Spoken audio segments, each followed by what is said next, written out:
On the evening of Monday, November the 19th, technically by then the 20th following Islamic convention, 1979, a new century started with the Islamic year of 1400. Auspicious? Well, some Muslims believe that this would mark the second coming of Isa, that is Jesus. Others too that the Mahdi would appear.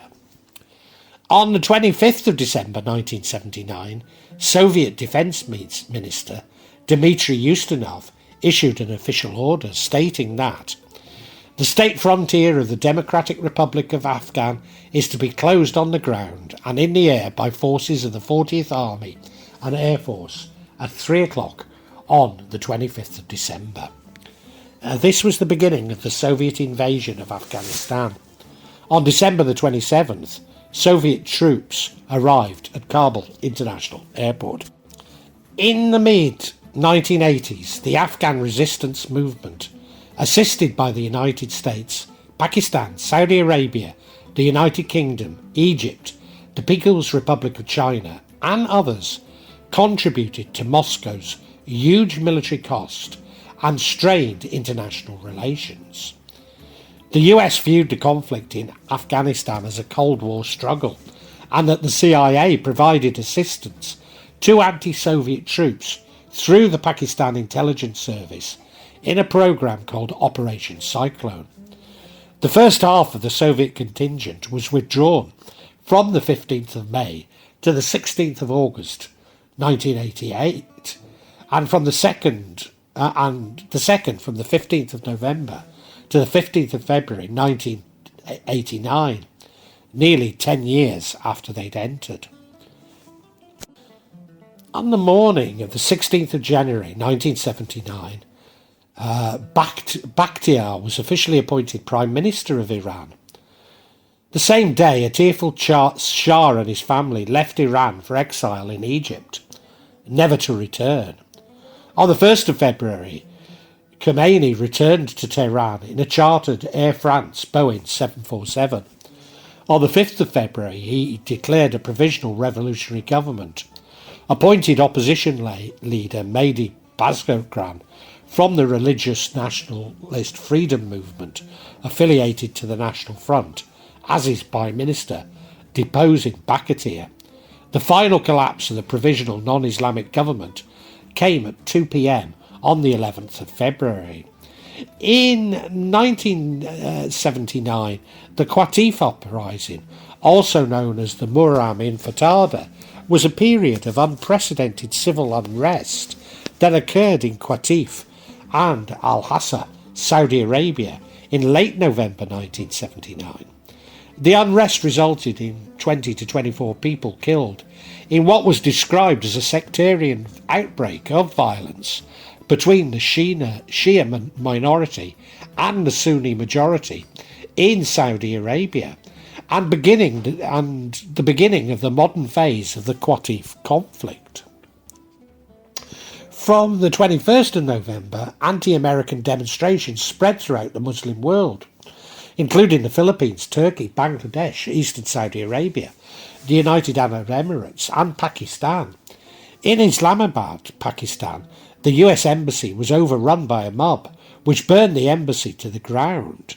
A week later in Tripoli, Libya, another mob attacked and burned the US embassy. This followed a speech by Ayatollah Khomeini, who accused American imperialism and international Zionism of launching an attack on Masjid al-Haram, the Grand Mosque of Mecca. Is there anything which links these events? Surely they're not simply coincidence. Well, in this vlog I explore this, but I have to admit that reliable information is hard to track down, and inevitably I have to rely on the official versions. But like so many important events in world history, there's far more behind these events than the official version of events would have us believe.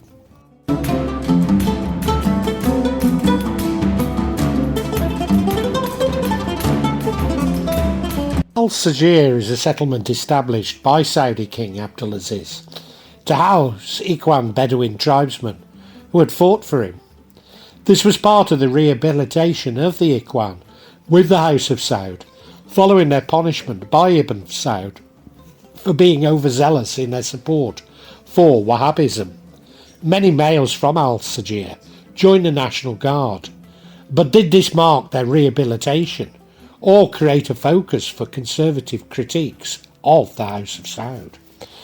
Juayman al-Taibai was born in al-Sajir, populated by members of his tribe, the Taibai.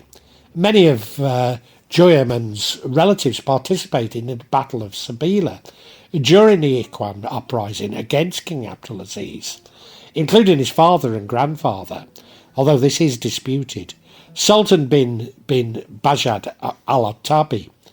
Juayman grew up aware of the battle and of how the House of Saud had betrayed the original principles of the Saudi state. In September 1965, a group of Neo-Ikhwan attacked the television station in Riyadh. Amongst them was his nephew of the king, Khalid bin Musaid bin Abdulaziz, who was shot dead by the police. The television service began in 1967, nonetheless. Katabi finished school without fluent writing ability, but he loved to read religious texts. He served in the Saudi Arabian National Guard from 1955 to 1973. He was thin and had a height and was 188 centimetres in height. After his military service, he moved to Medina.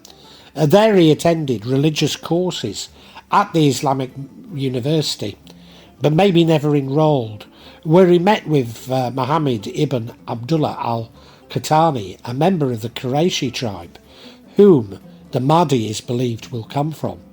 The university was established to promote Wahhabism in the Hijaz, which traditionally had been much more liberal. Katabi, upon moving to Medina, joined the local chapter of a Salafi group called Al-Jamal al-Salafiyya al-Muttasibiyya, which was founded in the mid-1960s by disciples of Muhammad Nasruddin al-Albani. It was formed by a small group of religious students who for some time had been proselytizing in the city's poorer neighbourhoods. Many of the group's members and scholars were either of Bedouin descent or non-Saudi residents, especially in Egypt and Syria, and therefore marginalised in the religious establishment. Their activism was at least partly motivated by this marginalisation. Despite the university's aims being to spread Wahhabism, this neo-Salafi group was rejectionist, rejecting the Wahhabi establishment. Abd al-Aziz ibn Baz used his religious stature to arrange fundraising for the group, and Abtabi earned money by buying and repairing and reselling cars from the city auctions. Although there is a report that he'd been involved in illegal trading, including drug smuggling, maybe prior to this time. Although Katabi was later to split with Abdulaziz ibn Baz, Katabi lived in a makeshift compound about half an hour's walk from the Prophet's Mosque, and his followers stayed in a nearby dirt-floored hostel called Abayat al-Ikhwan. Katabi and his devotees obeyed the austere and simple lifestyle, searching al-Quran and Hadith for spiritual evidence of what was permissible, not only for their beliefs, but in their day-to-day lives.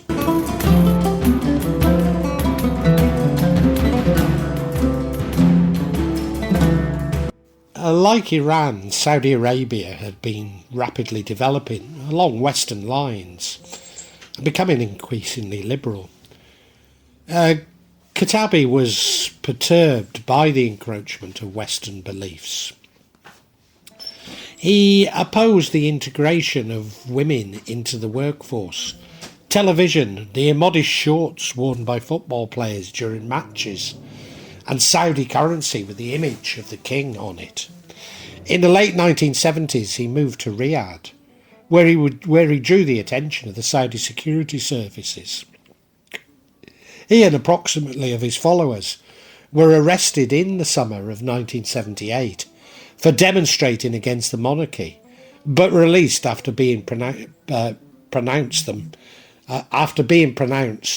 harmless. His doctrines are said to have included 1. To emulate the Prophet's example, revelation, propagation and military takeover. The necessity for Muslims to overthrow their corrupt rulers who are forced upon them and lack Islamic attributes, since al-Haram recognises no king nor dynasty. The requirements for legitimate rulership are devotion to Islam and its practice, rulership by al-Haram and not repression, Qurayshi tribal roots, and election by the Muslim believers. The duty to base the Islamic faith on al-Quran and the Sunnah, and not the interpretations, the taqlid of the ulama. 5. To isolate from the social political system by refusing to accept any official positions. 6. The advent of the Mahdi from the lineage of the Prophet through Hussein ibn Ali to remove the existing injustices and bring equity and peace to the faithful. 7. To reject those who associate partners with Allah, particularly those who worship Ali, Fatima and Muhammad. In other words, they were avowedly anti-Shia, Sufi and Christian. And 8. To establish the puritanical Islamic community which protects Islam from unbelievers and shun foreigners. As I mentioned, Saudi Arabia was rapidly developing based on windfalls of oil revenues. But so too was the Hajj and Umrah pilgrimages.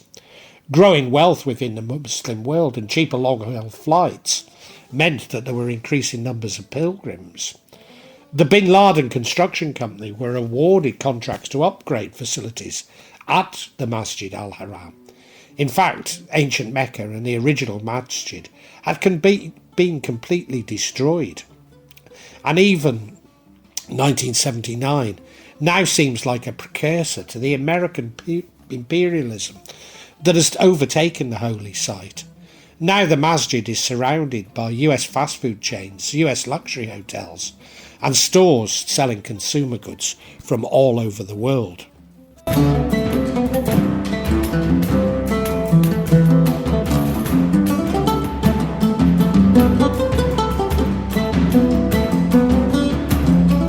In the early morning of the 20th of November 1979, the Imam of the Grand Mosque, Sheikh Mohammed al-Subail, was preparing to lead prayers for 50,000 worshippers who had gathered for prayer. At around 5 a.m. he was interrupted by insurgents who produced weapons from under their robes, chained the gates shut and killed 2 policemen who were armed with only wooden clubs for disciplining unruly pilgrims. The insurgents, the number disputed, maybe as little as 200, maybe even more than 500, and included several women and children, 10 Egyptians and a Pakistani national, who had joined al-Khadabi's movement. The insurgents released most of the hostages and locked the remainder in the sanctuary. They took defensive positions in the upper levels of the mosque and sniper positions in the minarets, from which they commanded the grounds. At the time of the event, Crown Prince Fahd was in Tunisia for a meeting of the Arab League summit. The commander of the National Guard, Prince Abdullah, was also abroad for an official visit to Morocco. Therefore, King Khalid assigned the responsibility to Prince Sultan, then Minister of Defence, and Prince Nayef, then Minister of Interior, to deal with the incident. About 100 security officers of the Ministry of Interior attempted to retake the mosque, but were turned back with heavy casualties. The survivors were quickly joined by units of the Saudi Arabian Army and Saudi Arabian National Guard. At the request of the Saudi monarchy, French GIGN units, operatives and commandos were rushed to assist Saudi forces in Mecca, quickly being converted to Islam to enter the city. Prince Sultan appointed Turki bin Faisal al Saud, head of al-Muwahhidun Mukrabat al-Aman Saudi intelligence to take over the forward command post several hundred metres from the masjid, where Prince Turki would remain for the next several weeks. However, the first task was to seek approval of the ulama, which was led by Abdul Aziz ibn Baz.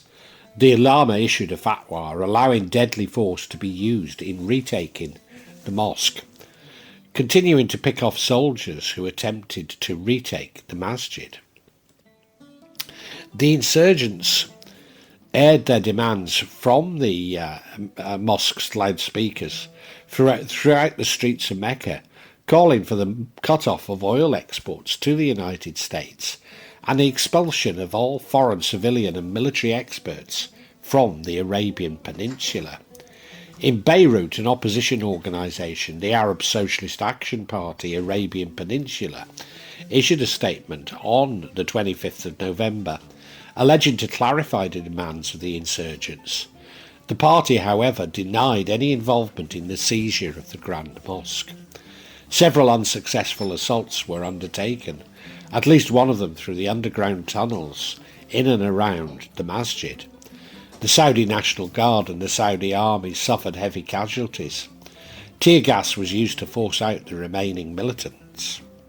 According to a US Embassy cable made in the 1st of December, several of the militant leaders escaped the siege, and days later sporadic fighting erupted in other parts of the city.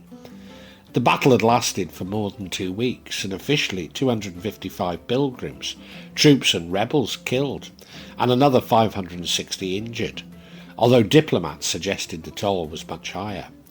Military casualties were 127 dead and 451 injured. Al-Khatani, whom had been proclaimed the Mahdi, was killed in the recapture of the masjid, although some believe he was killed by the rebels to avoid his capture.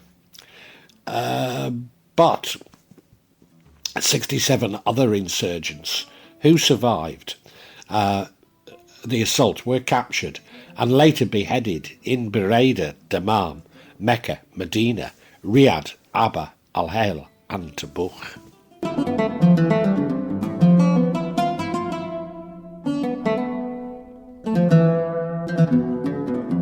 Whilst few Saudis may have believed that al-Khatani was the Mahdi, Katabi did seem to articulate popular concern at the pace of change in Saudi Arabia and the over-reliance on Western models. This resulted in a clampdown and indeed reversal of the country's modernisation, just as the revolution ultimately did in Iran, bringing with it restrictions and intolerance we've come to see as characterising Muslim countries, despite their origin being in 1979. Indeed, it would appear that events in 1979 were the beginning of the massive rifts within Islam and between Islam and the West. Is this simply coincidence? Well, we know that al-Jama al-Safiya al-Mushtabiyah was strongly influenced by Egypt and Syria, and that rebels included Egyptians and Pakistani. We also know that the CIA encouraged conservative Muslims from the Middle East and Pakistan to move to Saudi Arabia. Whilst Khomeini's comments may have been portrayed as mischief, could there have been some validity in a US-Israeli plot? All too often such comments prove to have a grain of truth behind them, and not simply to be mischief. For example, Mahmoud Ahmadinejad's address to the UN. But equally, Saudi Arabia had used the Muslim Brothers' political version of Islam as a weapon in its political ideological dispute with Nazarite and Baathist neighbours. Saudi Arabia used events in 1979 to turn on the Saoist movement with strong rejectionist leanings, concentrated in Buraidah, which is very close to al-Sajiyah, and whom Osama bin Laden had been associated. Nevertheless, the Gulf War beginning in 1981 was maybe more important in shaping Saudi Arabia's home policy. However, the captured foreigners were radical Islamists is disputed, and an alternative explanation is that the seizure was more inspired by left-wing politics, insomuch as left-wing politics could be described in the context of Saudi Arabia. Maybe social reformists or centrists are better descriptions.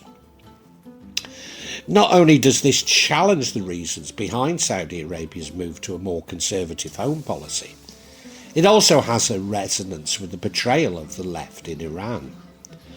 Furthermore, it also has resonance with more recent dissenting movements in Saudi Arabia, which were influenced by the Mujahideen returning from Afghanistan.